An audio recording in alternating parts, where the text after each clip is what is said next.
that they. Yeah. Oh, there's a lot of people in here now. Good afternoon, everybody.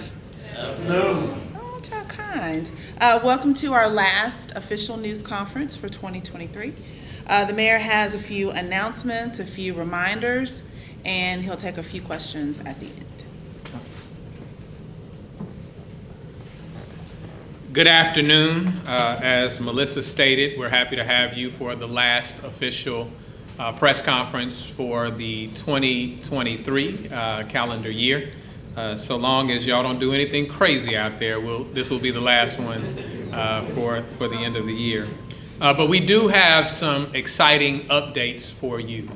We'll begin with the Jackson Police Department gift certificate presentation. As you are aware, we have created healthy competition within our Jackson Police Department between our precincts. This is not only an opportunity to celebrate the hard work of the men and women within the Jackson Police Department, it's also an opportunity for our business community to support their work and show themselves as good corporate citizens. And so this has become actually one of my favorite presentations that we give each and every month. And what we do is we look at the overall crime statistic data. And let me say this, we know that we will have a significant decrease in our crime from the years prior. We've been actually trending down over the last couple of years. Now, one murder, one crime is one too many.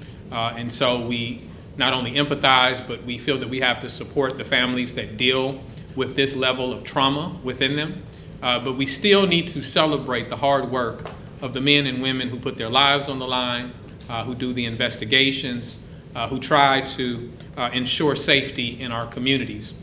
And so we want to celebrate them. But before we do, I want to lift up, you don't have to go anywhere, Chief. I saw you move everybody over here. Before we do, I want to lift up a few of our businesses that have supported this effort. First, I'd like to ask if Ms. Linda Waters would come forward with Entergy and Atmos Energy. Let me say that correctly. Let me make sure I correct that. Atmos Energy, right? Not Entergy, but Atmos Energy, who has been supportive of this effort and has helped finance a good portion of the work that, these gift cards that we have going forward.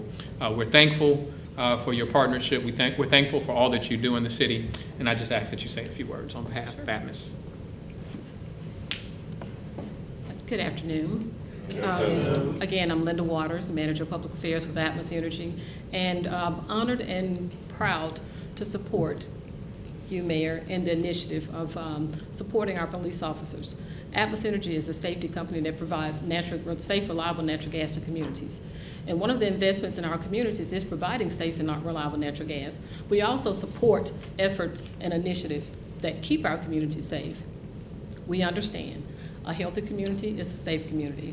So it's vital and important that our communities have the support of neighbors, helping neighbors in the community supporting our city leaders, and most importantly, supporting those who are keeping us safe.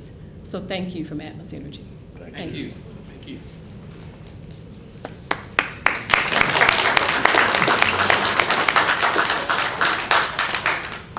And we have two, first of all, thank you, Linda. We appreciate not only the work that you do to provide critical service to our residents, but being that good corporate citizen, understanding that you are a part of this community. And while we want you and Atmos to be successful, we always want to ensure that with our business development and our business partners, that it is a reciprocal relationship.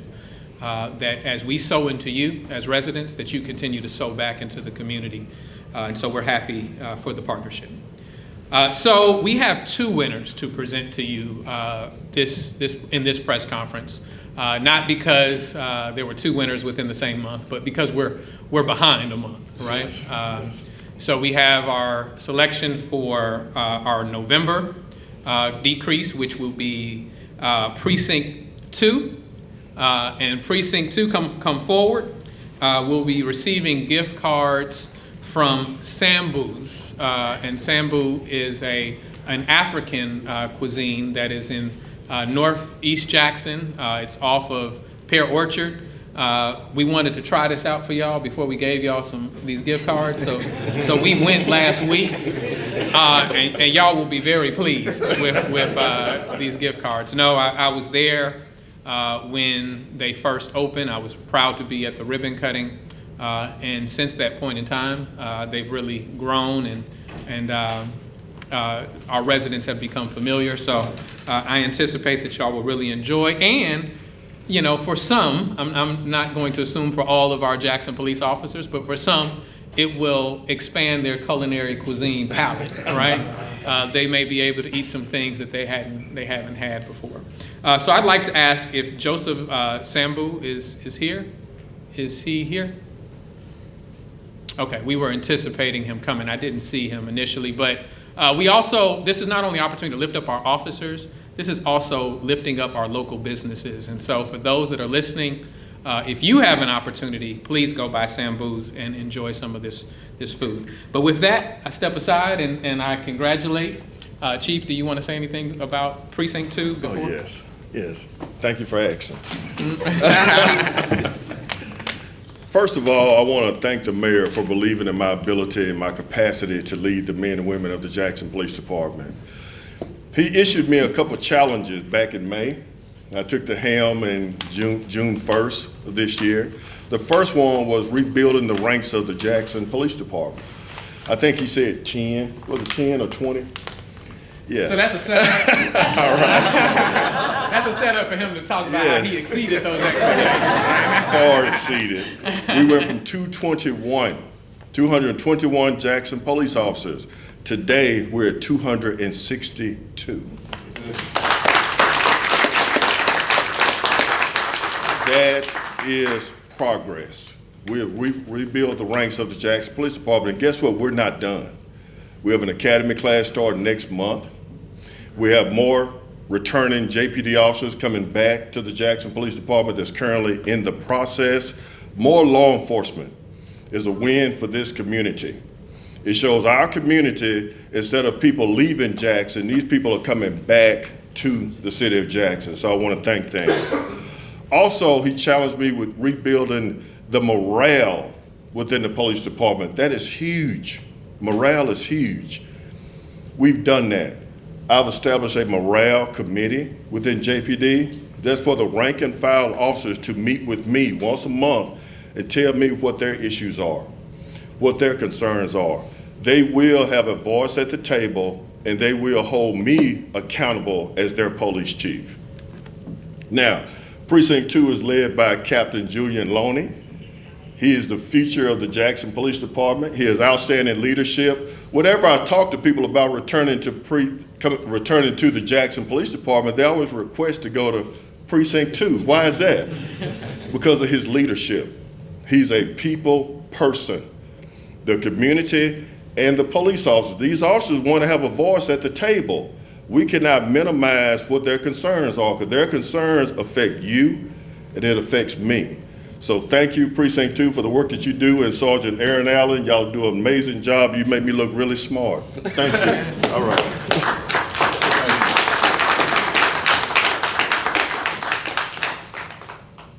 So let me say this. First of all, that 10 number was within a particular window.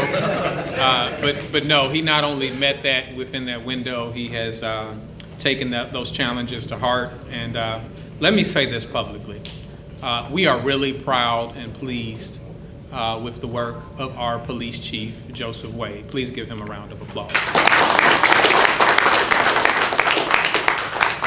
He's been doing an amazing job, and y'all represent the same that the City of Jackson workforce represents for me. And I call the City of Jackson employees the Weebies, right? And I said this to a group earlier today, and that just simply means we be here when you be gone, right?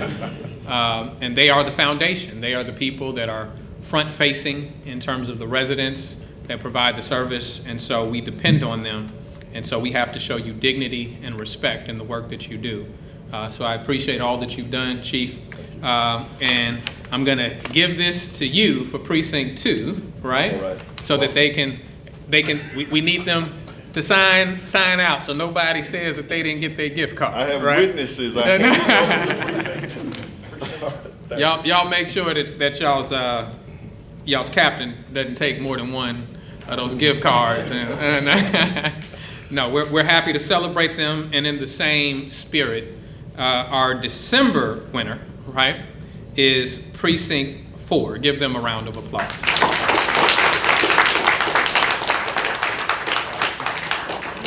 And they will be receiving gift cards from Manship. And we would like to thank Stephen O'Neill, the owner of Manship. Is he here? Once again, in his absence, we just ask, here you go. We just ask that you remember your Jackson restaurants, your Jackson restaurants. We are a city that is known for its cuisine.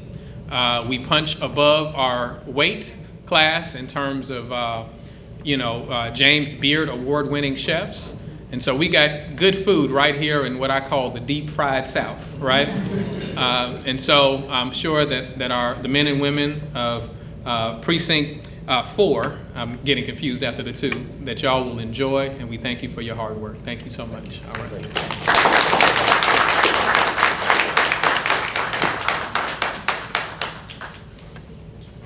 One last question, since I have them both here. Which one works harder, Precinct 2 or Precinct 4? Precinct 4. All right. That's the response I thought. That's the response I thought. Well, I hope that it gets to the point that y'all are boasting to each other, right? That you tell each other, look, we're gonna win next month, and we appreciate that, and we understand that the first responsibility is to show you dignity in your work in terms of the compensation we provide. We're happy that we've been able to raise these salaries, but we know that there's more that goes into a work environment than just what you take home. We want to make sure that you feel embraced, that you feel supported in your work. And so thank you, Chief Wade. Thank you, Chief Watts and Chief Griselle, for your hard work, and everybody on down the line. Thank you. All right. Thank you. Jealous. I didn't say anything about Precinct 4. Does Chief Wade get any of these gift cards? Make sure he's not a part of these. Don't be giving up y'all gift cards. Yeah, about Precinct 4. Okay. They said I had no kind words for them. First of all, Captain Hudson is one of the new precinct captains. Of course, I've made a lot of changes over the past couple of months. Once I made my assessment and evaluation, I felt that we needed some change to create a new synergy, a new energy. And Captain Hudson is a great leader. He's a great man, a great person, even though he's a Dallas Cowboy fan. All right now. All right. But they do amazing work. I think Officer left out, Officer Hatchett, Sergeant Bow, they do an amazing job in Precinct 4. And some of their issues are a little different from other parts of the city, but they're able to navigate it, do an amazing job, and I'm extremely proud of them. Thank you. If the Cowboys can't stop the other team from scoring, how you gonna stop crying? I don't know. That's for Melissa more than anybody who's a Cowboys fan here. Moving forward in terms of important initiatives that better support Jacksonians, better support our efforts in the city. We're excited about a program and its first graduates. We have 20 graduates that are here from a Degree for Free program that we worked in partnership with Hines Community College. Please give them a round of applause. The Jackson Resource Center. Please give them a round of applause. And the program was funded by the W.K. Kellogg Foundation. Give them a round of applause. If we can take a moment and ask all our graduates, and first the graduates to stand.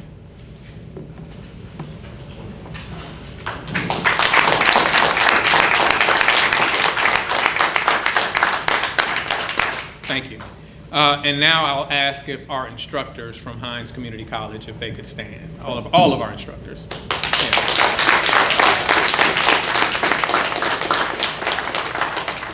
We talked about the importance of this program, not only because, as I mentioned to them, they'll hear some of the words that I shared with them earlier again, not only because we live in a world where it used to be people in search of jobs. Now we live in a world where we have jobs in search of people. And so we have to be able to develop and maintain a steady workforce of skilled technicians that can take on the career responsibilities and the career roles that we need. And these are roles in electromechanical technology, whether it's, I think you've been trained in CAD, you've been trained in blueprint reading, and there's something else that I'm forgetting right now, maybe a few other things. But we're grateful for that because we need that type of workforce in our city. And it not only means a greater step forward on the economic mobility ladder for you as individuals, it means that we're able to secure dignity for our city at a far greater level. And I've told you, and I'll share with you what I shared with them earlier, is that as they've gained this skill set, that they have to remember that there are not only people in terms of their professors, in terms of their family, in terms of funders like the Kellogg Foundation that is sown into them. And so therefore, your talents and abilities are not yours alone. They belong to us as a people, and they must be used accordingly, right? And so the expectation is what has been sown into you, you'll sow into someone else. So we're proud of you. We're happy that the fruits of your labor, the hard work that you've done to get to this point, and we're not stopping here. We expect more. We expect the next program to roll along, the next opportunity to build. You continue to advance up that career ladder. And so let's give them all a round of applause. The last shout out in terms of that work, I want to shout out our Planning and Development Department who worked to create this program along with our partners. I shared that I've seen a tremendous change in a Planning and Development Department that was not initially meeting our goals, not initially projecting what we thought a Planning and Development Department should project. And I've seen a department not only embrace the challenges we've set before them, but look for new opportunities in and of themselves in order to expand the profile of what we offer. So I ask that you give them a round of applause. Our next item for discussion is upcoming paving projects. Not that any of you want to see any paving going on in the city. Is there anybody who's been seeing a pothole or anything that y'all awfully quiet right now? Yeah, that was sarcasm for those of you that didn't pick up on it, right? We're happy that we're able to close out this year with the first schedule of paving projects. We have turned our attention to neighborhood streets. Initially, we were dealing with major thoroughfares because those are the more frequently traveled roads within our city. But we've heard the communication, we've heard the cry of neighbors, of residents that want to see work go on in their neighborhood. Initially, we were taking on those major thoroughfares, as I have said, and the county was taking on some of those neighborhood streets. We put out a questionnaire that asked neighborhood associations to tell us what streets they prioritized, where they traveled most. We look at street conditions, we look at the cost of streets, and we factor that into the equation. But there's another element that we have to educate ourselves on. We don't know personally what it feels like to travel in your neighborhood. And so we need to know what you value most. And so we're grateful for the feedback of those residents. We understand that not every community has a formally organized neighborhood association. We do have a contingency plan in place for those neighborhoods that are not organized or may not have a neighborhood association, and we will not leave you out. But I do want you to know the streets that are scheduled to be completed by the end of the year. And there is a paving season. I want to explain this to residents because there's a period of time that the asphalt companies shut down. They shut down towards the end of the year and leading into the beginning of the next year for a period of time. And if we can't get asphalt, we can't pave a street, right? And so we were working aggressively, not only our engineering firms to make sure that they had all of the specs correct, our public works department making sure that they had all of their ducks in a row, but the contractors to make sure that these streets could be done.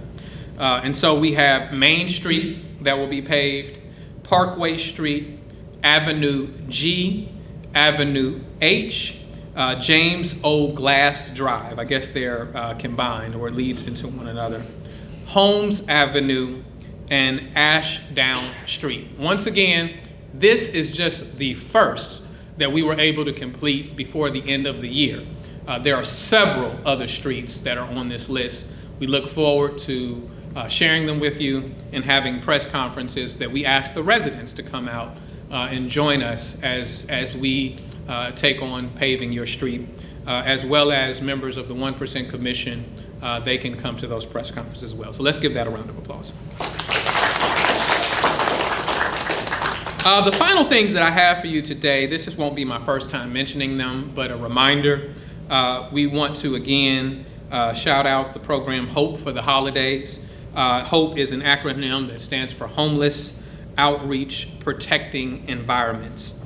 There will be a cleanup at Miss Iniva Mae Pittman Park. That will be December 21st.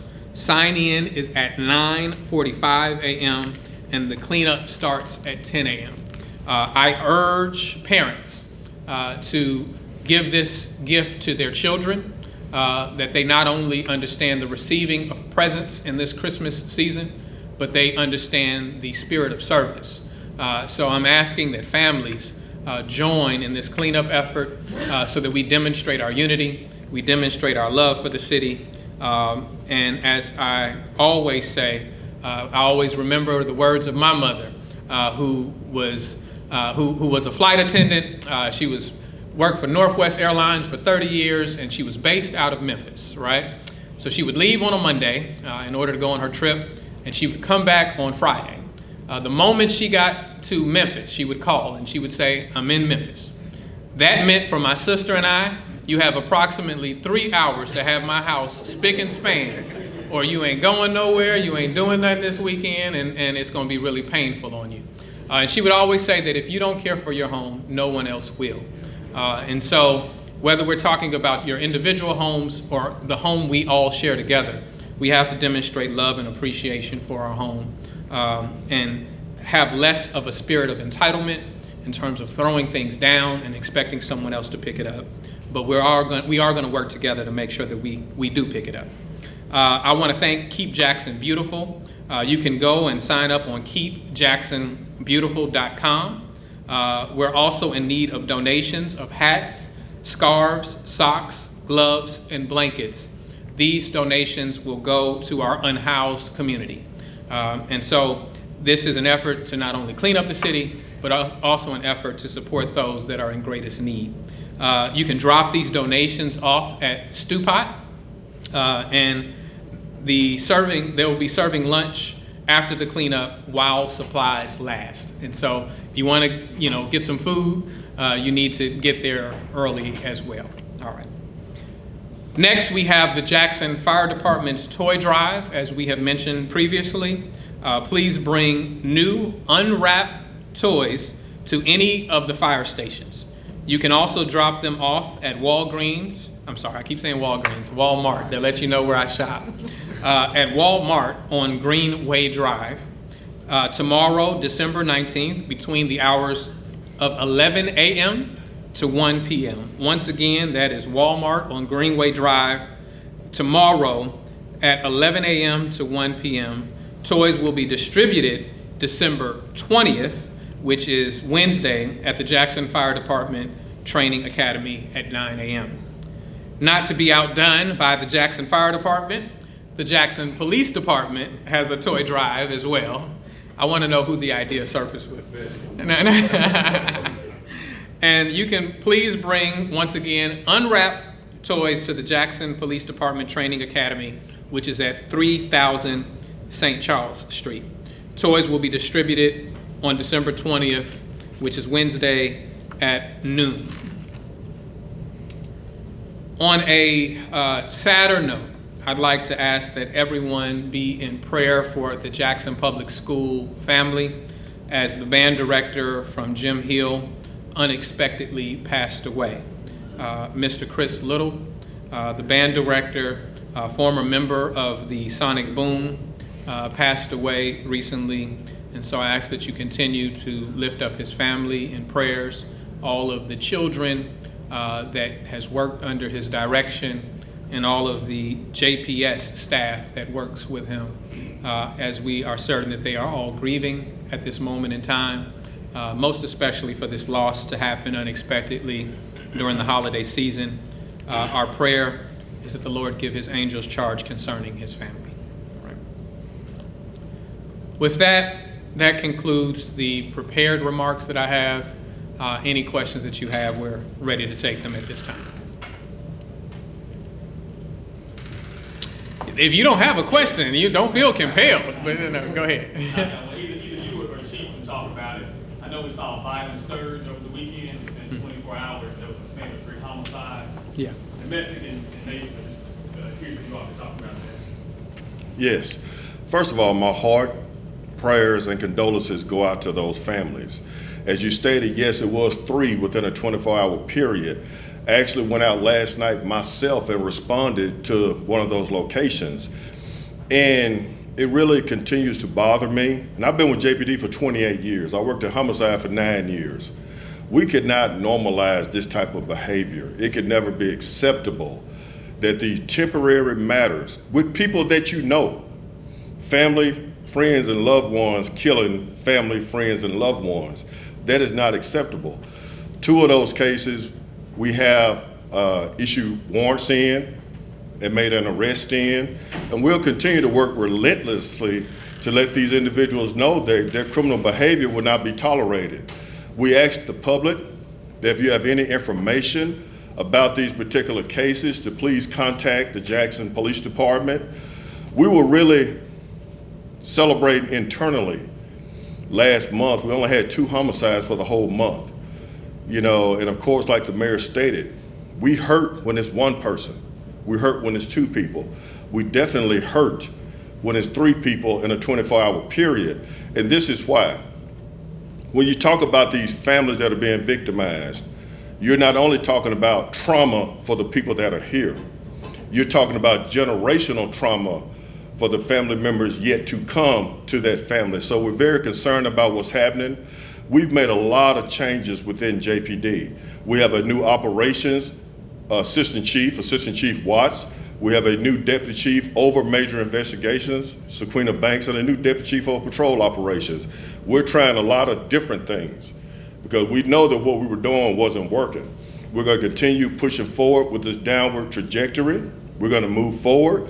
We're going to make the Jackson Police Department a department that the citizens can be proud of and that we can be proud of when we put this uniform on. Thank you. Thank you, Chief. And I want to add a little more to that because the Jackson Police Department is working hard, right? But when we see matters that are interpersonal in nature, that is very, very difficult to police what often goes on in the home, right? There won't be a Jackson Police Department when, 2 friends get into a fight in a private location. And so that's why we believe that we do need to have a strong police department that is equipped with all of the tools to do their job, but we also have to take it a step further. We have to look at the trauma that is taking place within community.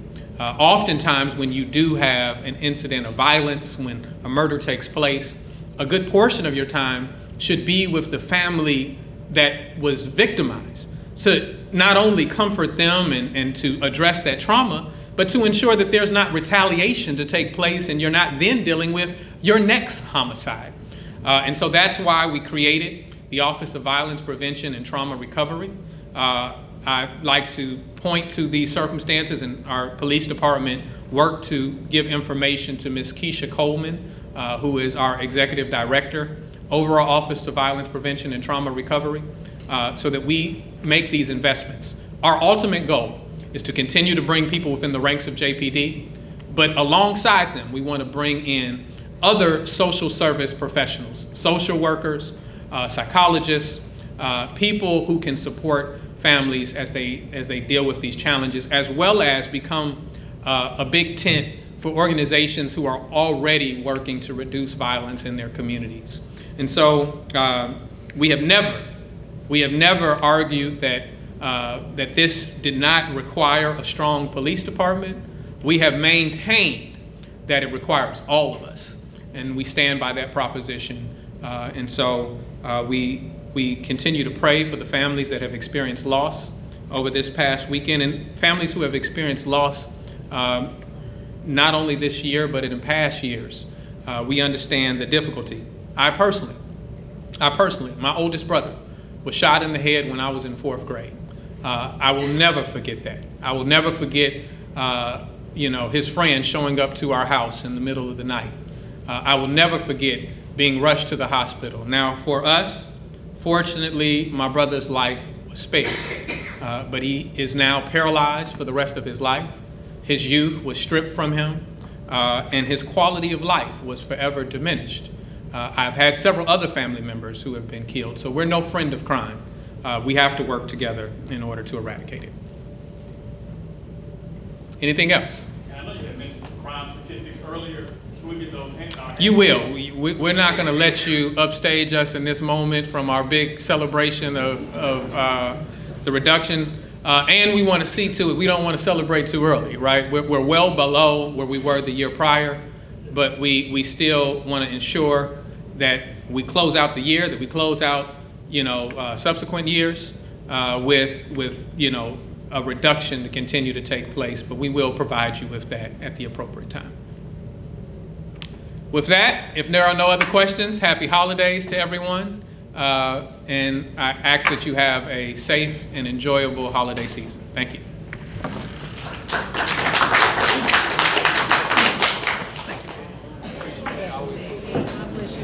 Thank you so much. All right, my man. Any ribbon cuts that you go with? No, you don't like all of them. Yeah, I got it. Yeah. All right. Okay, all right. I appreciate it.